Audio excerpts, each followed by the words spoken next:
नमस्कार दर्शकों, स्वागत है आपका ऐसे न्यूज चैनल में। दर्शकों, इस वक्त हम मौजूद हैं सतलोक आश्रम मुंडका में, जो संत रामपाल जी महाराज जी का पावन आश्रम है।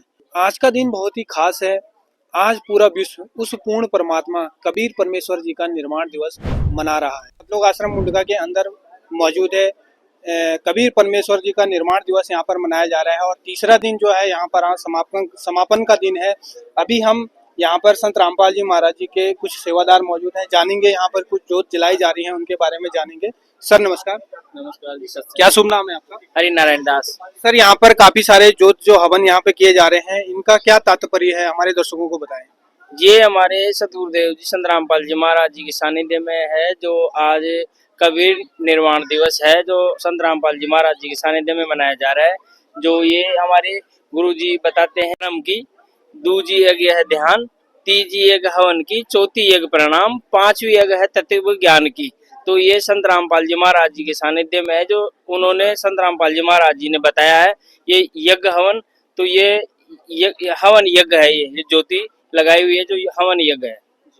तो दर्शकों, आपने देखा सेवादारों के द्वारा बताया गया कि इसमें जो 5 यज्ञ बताए गए हैं कि एक यज्ञ है धर्म की, दूसरी यज्ञ है ध्यान, तीसरी यज्ञ है हवन की, चौथी यज्ञ प्रणाम और पांचवी यज्ञ जो बताई गई है वो तत्व ज्ञान की है। तो ये तीसरी यज्ञ का यहाँ पर वर्णन किया है कि यहाँ पे जो हवन यज्ञ बताया गया है वो हवन यज्ञ यहाँ पर दिखाया गया है, दर्शाया गया है।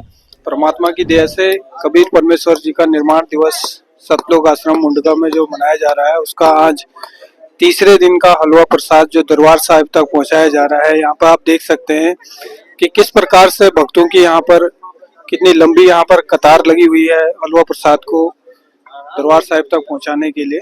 आया है बंजारा के सो आया है, काशी आया माल अपारा के सो आया है बंजारा के सो आया है। 9 लाख बोडी बड़ी विशंबर, 9 लाख बोडी बड़ी विशंबर दिया कबीर भंडारा के सो आया है बंजारा के सो आया है। धरती ऊपर तंबू ताने, धरती ऊपर तंबू ताने, चौपड़ के बजारा के सो आया है बंजारा के सो आया है। दर्शकों, अभी हमारे साथ संत रामपाल जी महाराज जी के शिष्य यहाँ पर मौजूद है और यहाँ पर एक पेड़ का दृश्य यहाँ पर दर्शाया गया है। तो हम जानेंगे सेवादारों से कि इसमें क्या कुछ यहाँ पर दर्शाया गया है। सर नमस्कार। सच सर, यहाँ पर जो पेड़ के द्वारा यहाँ पर दर्शाया गया है, इसमें हमारे दर्शकों को विस्तार से बताएं कि इसमें क्या कुछ बताया गया है। देखो सर, यहाँ पर संत रामपाल जी महाराज जी के, जगत गुरु तदर्शी संत रामपाल जी महाराज जी के उपलक्ष्य में, कबीर परमेश्वर जी के उपलक्ष्य में एक 508वें निर्वाण दिवस के विशाल भंडारा किया जा रहा है, जिसमें गुरु जी ने बताया है कि भगत के जो 16 गुण होने चाहिए, भगत में 16 गुण होने चाहिए, जो इस प्रकार हैं कि दया भाव, प्रेम भाव, निष्कर्म और याचना, क्षमा, निष्काम। ये भक्ति के जो ऊपर 16 गुण है गुरु जी ने बताए हैं सत्संग में, तो भगत के अंदर जरूर होने चाहिए, तभी मतलब कि भगत बन पाएगा। वो 16 गुण होने चाहिए। बहुत बहुत धन्यवाद सर। सच्चा है।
दर्शकों, हम सतलोक आश्रम मुंडका के अंदर मौजूद है। यहाँ पे जूता घर बराबर में है और ये सेवादार यहाँ पे हैं। हम सेवादारों से जानेंगे। सर नमस्कार। साहब जी, सर, आज कबीर परमेश्वर जी का आज तीसरा दिन है और आज श्रद्धालु अपने घरों के लिए प्रस्थान कर रहे हैं। तो जिन श्रद्धालुओं के आपके यहाँ जूते जमा थे तो उनको किस प्रकार से जूते उनके वापस किए जा रहे हैं? देखो जी, उनके टोकन देते हैं हम ना, टोकन वापस देंगे वे, हम जूते चप्पल निकाल के दे देते हैं। अगर किसी के टोकन किसी कारण से गुम हो जाते हैं, उनसे नंबर पूछते हैं, नंबर भी याद नहीं है तो हम कोशिश करते हैं, कोई किस कौन सी सीरीज में है वो भी नहीं पता है तो हम कोशिश तो करते हैं ढूंढने की, नहीं मिलते तो हम उसको नई चप्पल देंगे उसको जाने के लिए। अगर किसी श्रद्धालु के जूते अगर गुम हो जाते हैं तो उसको संत रामपाल जी महाराज जी की ओर से नए जूते प्रोवाइड किए जाते हैं। अगर गुरु जी का आदेश है या अगर किसी के रास्ते में टूट गए या गिर गए बस गाड़ी से और नंगे पैर भी आ गए आश्रम में, तो वापस आते वक्त उसको चप्पल जूते पहना के ही भेजना है। तो अभी जो श्रद्धालु यहाँ से अपने घरों के लिए प्रस्थान कर रहे हैं तो संत रामपाल जी महाराज जी की ओर से उनके लिए कोई गाड़ी घोड़े की कोई व्यवस्था की गई है? हाँ जी, ये मेट्रो स्टेशन तक, बस स्टैंड तक गाड़ी की व्यवस्था की गई है। तो उन श्रद्धालुओं से कोई शुल्क वगैरह लिया जाता है? नहीं, निःशुल्क, कोई शुल्क नहीं है, निःशुल्क है आना जाना। जैसे कि यहाँ पे किसी के पास पैसे नहीं है रास्ते में घर जाने के लिए, गाड़ी का किराया नहीं है तो उसको किराया भी दे देते हैं। तो जैसे 3 दिन का समागम यहाँ पे था, 3 दिन तक श्रद्धालु यहाँ पे रहे, उनके लिए रहने खाने की क्या क्या व्यवस्थाएं यहाँ पे थी? एक तो रहने खाने के लिए बिस्तर है, खाने पीने की कोई भी सामान सब निःशुल्क है। निःशुल्क है सब निःशुल्क। किसी भी प्रकार का कोई पैसा नहीं लिया नहीं, कोई पैसा नहीं लिया जाता किसी से भी। तो दर्शकों, आपने देखा अभी सेवादारों के द्वारा बताया गया कि बस स्टैंड और रेलवे स्टेशन जाने तक के लिए श्रद्धालुओं के लिए संत रामपाल जी महाराज जी की ओर से जो है गाड़ी की व्यवस्था की गई है। और जो समागम के अंदर 3 दिन तक लोगों ने यहाँ पर मोहन भोजन करा और 3 दिन तक रहे, उनसे किसी भी प्रकार का कोई शुल्क नहीं लिया गया है। आप देख सकते हैं यहाँ पर दिल्ली मेट्रो नेटवर्क इन दिल्ली NCR, यहाँ पर एक चित्र भी दर्शाया गया है कि किस प्रकार श्रद्धालुओं को किसी भी प्रकार की कोई परेशानी ना हो, वो अपने इस घर के लिए वो इस मैप के जरिए जा सकते हैं। यहाँ पर मैप जो है दिल्ली का जो दर्शाया गया है वो हर दिल्ली के कोने तक इस मैप के जरिए जा सकता है। तो ऐसे खबरों के लिए बने रहिए हमारे SN न्यूज टीम के साथ। धन्यवाद।